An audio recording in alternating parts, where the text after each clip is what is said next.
Welcome to week 6 in psychosocial aspects of sport.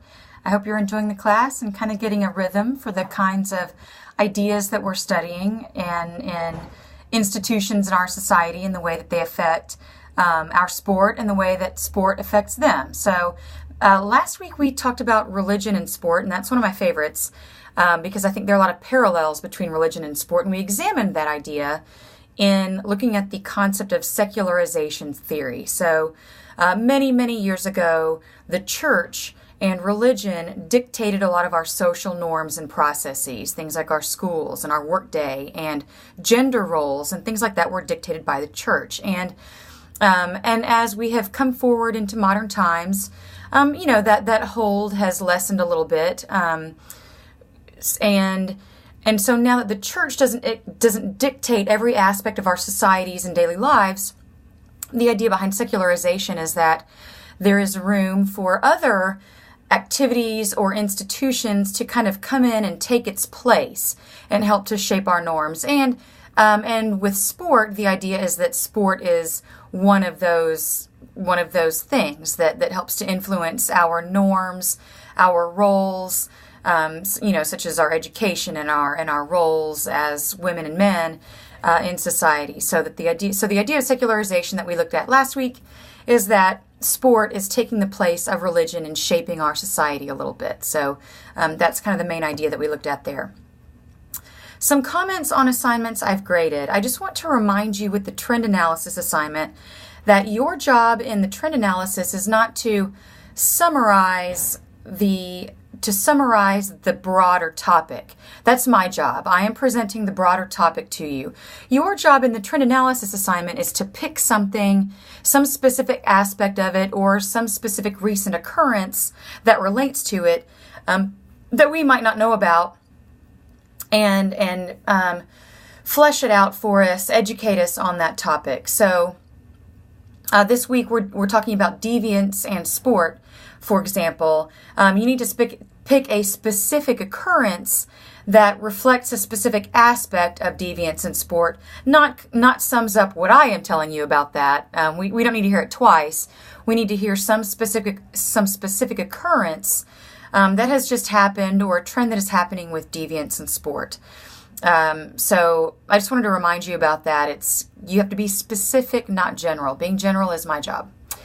So, speaking of deviance in sport, that's what we're talking about this week. And that is one of my favorite topics. I really like the idea of deviance in sport. And you may be thinking things like violence or crime or cheating.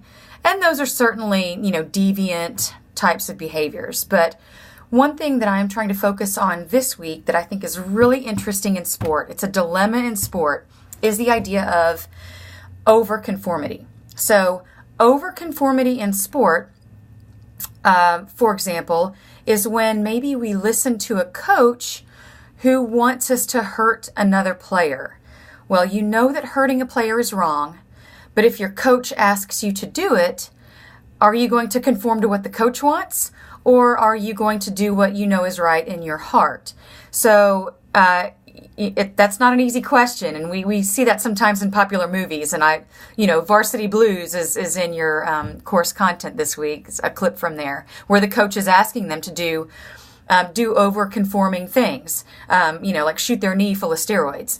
So it can be listening to a coach who wants us to hurt another player or hurt ourselves, but we are so loyal to that coach, we will do whatever it takes to be the best. And so that's the idea of overconformity. We want to be the best so much that we may hurt other people or ourselves. And overtraining is another example of the concept of overconformity. We think that a certain amount of training is good, so more has to be better, right? We need to be bigger, faster, stronger. I ran 50 miles last week, so 60 will be even better for me this week. So that's me kind of overconforming to my training plan, even though I know that 60 might hurt me.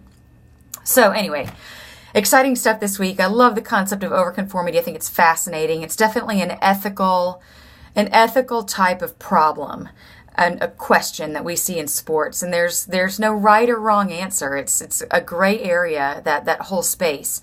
for us to negotiate. And I know that you guys can think of some real life examples that you have seen before in your own lives. So comments on upcoming assignments. You guys are getting the hang of the discussion questions and the quizzes. You guys are getting the due date, the rhythm of the due dates, and kind of what I'm looking for. A comment about the discussion questions. A lot of the questions ask you to provide the perspectives that I am looking for in the readings. The readings are designed to kind of give you a theoretical perspective on some of the popular questions. We're looking at sports. Like a couple weeks ago, we looked at the sexuality of women's sports being portrayed in the media. I don't want to know your thoughts on the sexuality of sports being portrayed in the media. I want to hear that you have digested some of the facts and findings in the articles that I'm giving us to read. I want to know that you're kind of seeing what's going on out there and that you're able to present those findings. And if I'm asking for a citation, I'm looking for that too. So if I ask for information from the article, then I want to see that as well as a citation. So if I'm not seeing those, that's where you're seeing some of the points come from when I'm taking points on your discussion questions. A reminder that the sports autobiography assignment is coming up soon, so I hope that you are looking at that and getting started on that. Hope you had a great week. Hope you like the idea of deviant over conformity. It's one of my favorite ideas, kind of in the sociology of sports that are out there. It's a really interesting dilemma. And anyway, I'm sure you can think of some examples. So hope you have a great week. I'll talk to you soon.